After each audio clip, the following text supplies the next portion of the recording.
Au programme cette semaine, une comédie forte avec de la pole dance, une série de SF énigmatique et le nouveau bébé de la créatrice de Fleabag. Salut à tous et bienvenue dans ce 3e épisode de Y'a quoi de bien version confinement. Notre mission, si vous l'acceptez, vous conseiller des séries et des films disponibles sur les plateformes. Salut à tous, alors moi mon coup de cœur de la semaine c'est le film Forte réalisé par Katia Lewkowitz. Forte c'est l'histoire de Nour, une jeune femme d'une vingtaine d'années qui n'a pas confiance en elle, qui se sent mal dans son corps, mal dans sa peau et qui pour se réaffirmer, se redécouvrir, va se lancer dans la pole dance, une idée un peu originale, très inattendue qui va faire parler. Le film est coécrit et joué par Melra Bedia qui est hilarante et très attachante. Elle est entourée d'Alison Wheeler, de Bastien Huguetto, de Jonathan Cohen et de Valérie Lemercier dans un rôle très particulier.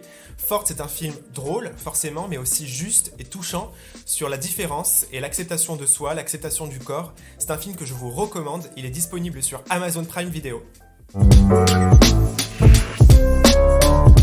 Bonjour à tous. Moi, j'ai envie de vous recommander Run sur OCS. Run, c'est la nouvelle série produite par Phoebe Waller-Bridge, créée et coécrite par Vicky Jones, son amie et collaboratrice de longue date. C'est l'histoire de Ruby et Billy, deux anciens amants qui se retrouvent. 15 ans auparavant, ils ont fait un pacte. Si l'un d'eux envoie Run par SMS, ils s'engagent à tout quitter ensemble. Avec Run, on embarque donc avec deux acteurs qu'on adore, Merritt Wever et Domhnall Gleeson, dans une course effrénée, rythmée par les dynamiques changeantes entre deux personnages aussi attachants que mystérieux, des dialogues toujours teintés d'humour noir et une écriture résolument féministe.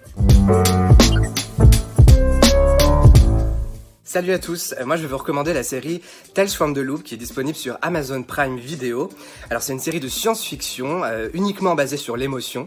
Elle est absolument sublime visuellement et bouleversante sur le fond, sur la condition humaine.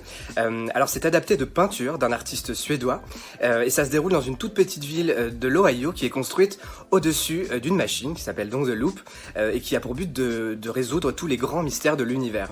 Ça fait un peu beaucoup penser au chef-d'œuvre de HBO, de Leftovers. On y retrouve la même délicatesse, la même sensibilité, la même profondeur et la même mélancolie. La musique est belle à pleurer.